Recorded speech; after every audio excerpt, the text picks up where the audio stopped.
नमस्कार बच्चों। आज हम प्रेशर के बारे में पढ़ने वाले हैं, जो कि क्लास 8 का है और साइंस का टॉपिक है। आपकी एनसीईआरटी और सीबीएसई के हिसाब से हमने बनाया है। इससे पहले वाले सेशन में हमने फोर्स के बारे में पढ़ा था। उसी का एक एक्सटेंशन है प्रेशर। जब आपको फोर्स का कंसेप्ट समझ में आएगा तो आपको प्रेशर का कंसेप्ट भी समझ में आएगा। तो अगर आपको प्रेशर का कंसेप्ट समझना है तो फोर्स का सेशन प्लीज़ हमारा गो थ्रू कीजिए एक बार। तो चलिए स्टार्ट करते हैं प्रेशर से। ठीक है। अब इमेजिन करो दोस्तों कि सॉरी क्या है,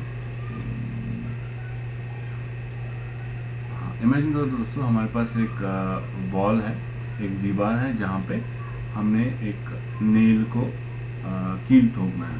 तो यहाँ पे हमारे पास हैमर है और हमने कील को इस कील के पिछले वाले हेड का जो एरिया इस पे मारा है और ये एज यूजुअल दीवार में चला जाता है। अब इमेजिन कीजिए कि हम उल्टा काम कर रहे हैं, मतलब कील ऐसे हेड इसका दीवार के साथ हो और जो पॉइंटेड सरफेस हो यहाँ की ओर और हम उसको हैमर से मार रहे हैं। तो क्या उस केस में जो दीवार में जाएगा? जाहिर सी बात है नहीं जाएगा। या आप कोशिश कीजिए, आपके पास वेजिटेबल्स हो, को किसी मोटे से चीज़ से काटने की कोशिश की, क्या वो आपको इजी रहेगा काटना या मुश्किल रहेगा? और उसी हिसाब से ये ट्राई कीजिए कि आप उसको चाकू से काट रहे हैं जिसकी धार बहुत पतली होती है, तेज़ होती है। वैसे कहने का मतलब ये है कि फोर्स कितने एरिया पे लगता है ये इम्पोर्टेंट है।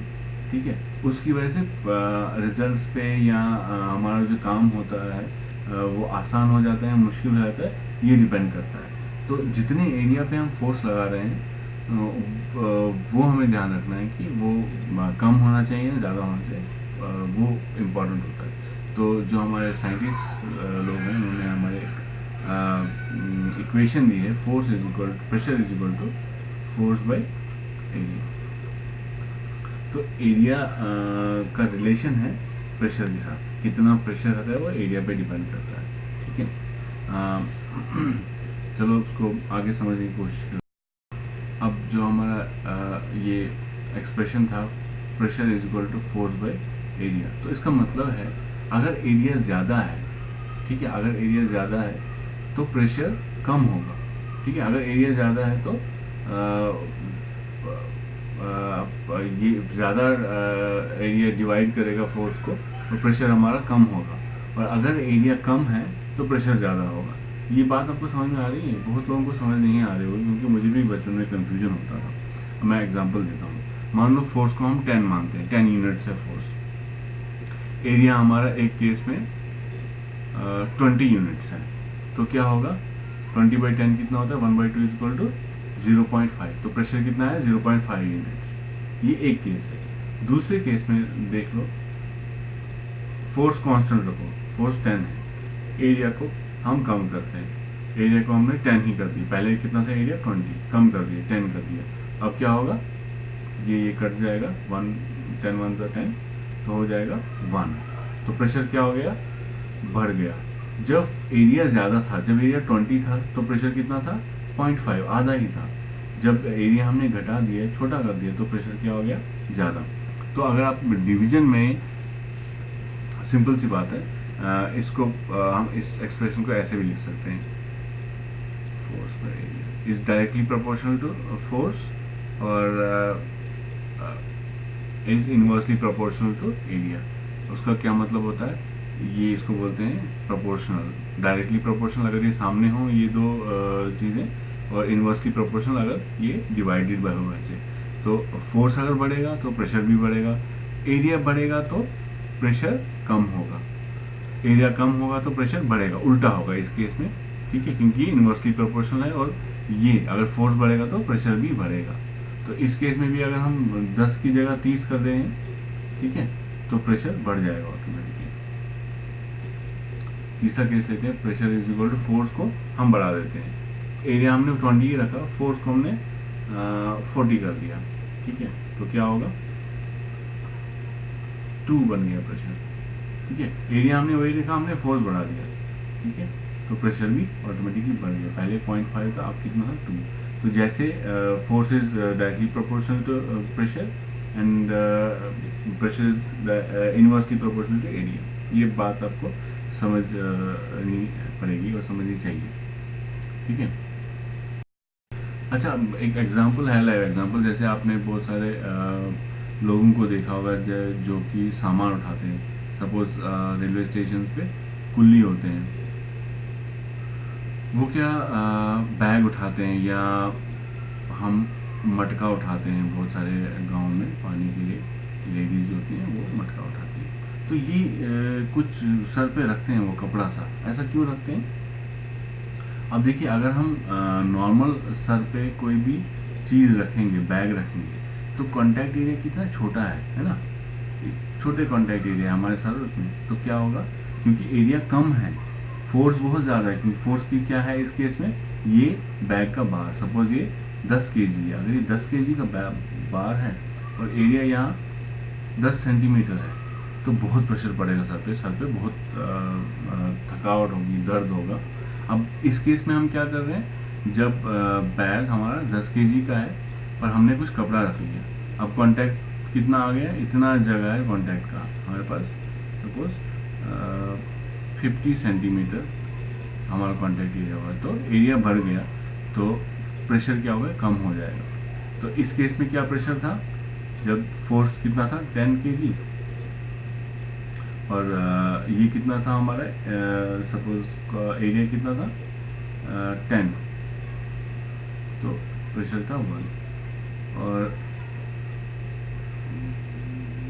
नहीं सॉरी, यहाँ पे थोड़ा आपको ये हम बाद में करेंगे, क्योंकि फोर्स भी हम केजीज में नहीं कर सकते, और यहाँ पे एरिया है ये 10 सेंटीमीटर, तो एक ही डायमेंशन है।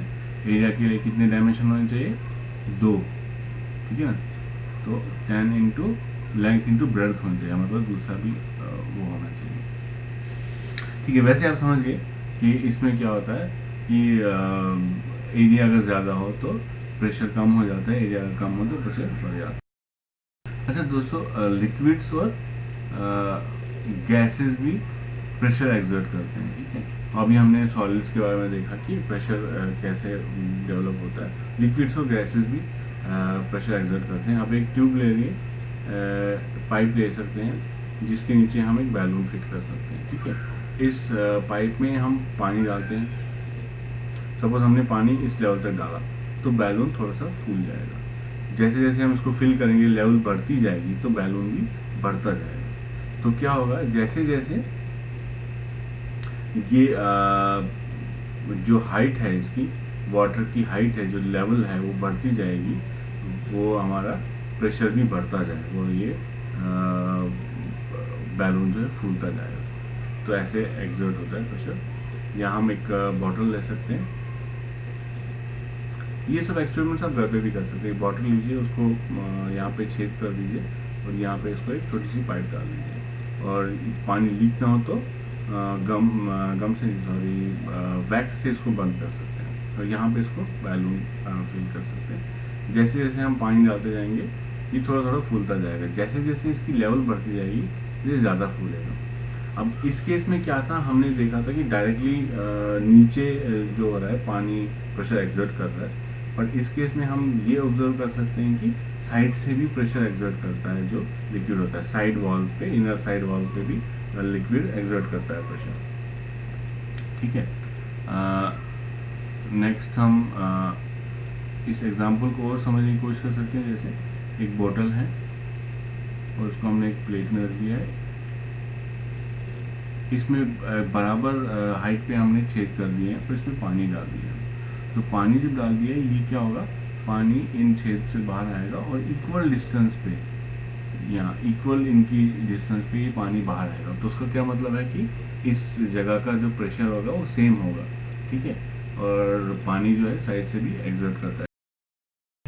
अच्छा बच्चों, हमारे एटमॉस्फेयर में भी काफ़ी प्रेशर है, जिसको हम बोलते हैं एटमॉस्फेरिक प्रेशर। ये तो लिक्विड्स की बात थी, ऐसे ही गैसेस की बात है। एटमॉस्फेरिक प्रेशर जो कि एयर से डेवलप होता है, ठीक है। तो अगर हम एक यूनिट एरिया लें, यूनिट एरिया का क्या मतलब है, यूनिट मतलब हम 1 को यूनिट बोलते हैं। तो यूनिट एरिया मतलब अगर लेंथ 1 हो, 1 मीटर इंटू हाइट क्या हो, सॉरी विड्थ क्या हो 1 मीटर, तो क्या होगा 1 मिलीमीटर स्क्वायर, ये यूनिट एरिया है हमारा। तो हमने एक ये विड्थ है, ये लेंथ है, एक 1 मिलीमीटर स्क्वायर का हमने एरिया लिया और इस पे हम एक कॉलम सा मान लो इमेजिनरी कॉलम सा खड़ा करते हैं, जो कि सपोज ये हमने ज़मीन पे रखा हुआ है और यहाँ पे जितना भी एटमॉस्फेयर है ज़मीन पे, ये अर्थ है और ये एटमॉस्फेयर की लेयर है।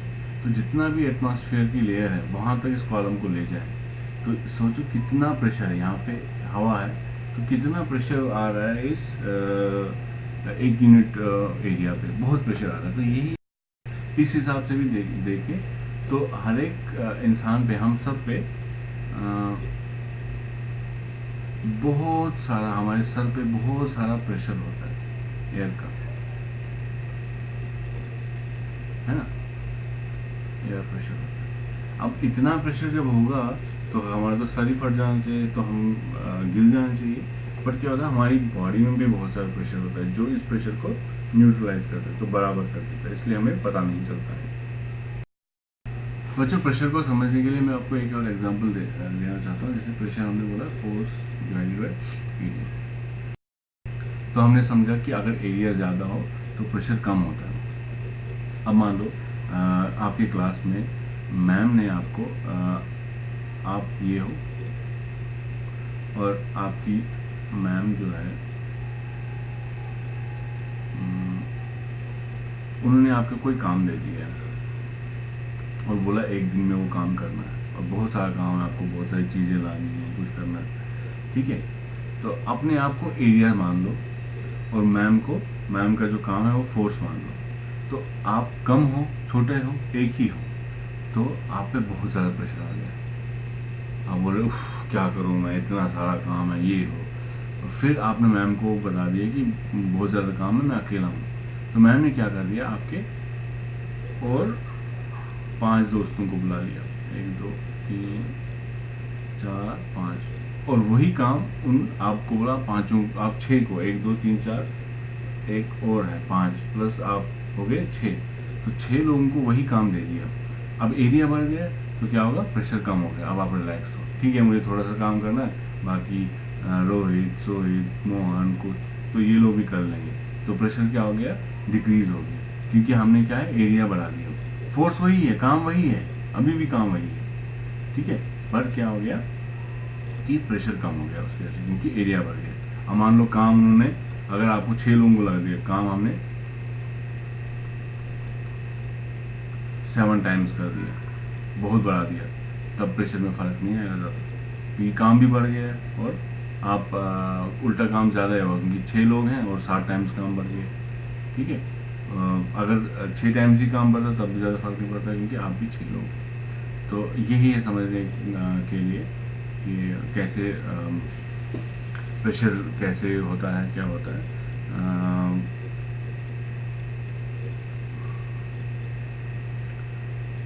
ठीक है, तो इसी के साथ हम फोर्स वगैरह के बारे में आगे भी पढ़ेंगे, तो आप और भी समझ सकते हैं। कुछ डाउट्स वगैरह हो आपको तो आप ऑब्वियसली पूछ सकते हैं। मैं बहुत बेसिक चीज़ें भी बताता हूँ कभी कभी, क्योंकि बहुत सारे डाउट्स होते हैं जब हम पढ़ते हैं, समझने लगते हैं, तो वो भी दूर हो जाएंगे। सब बच्चों का एक स्तर नहीं होता है, ठीक है। बच्चों आप फिर से ये कहना चाहता हूँ कि आप यूनिक हो, आप सब में बहुत नॉलेज है, बट उस नॉलेज को पहचानने की ज़रूरत है, उस जीनियस को पहचानने की ज़रूरत है। आप सब एक जीनियस हो, बट उस पर काम करने की ज़रूरत है। तो कैसे जीनियस बने, ये हमारी बुक में लिखा हुआ है।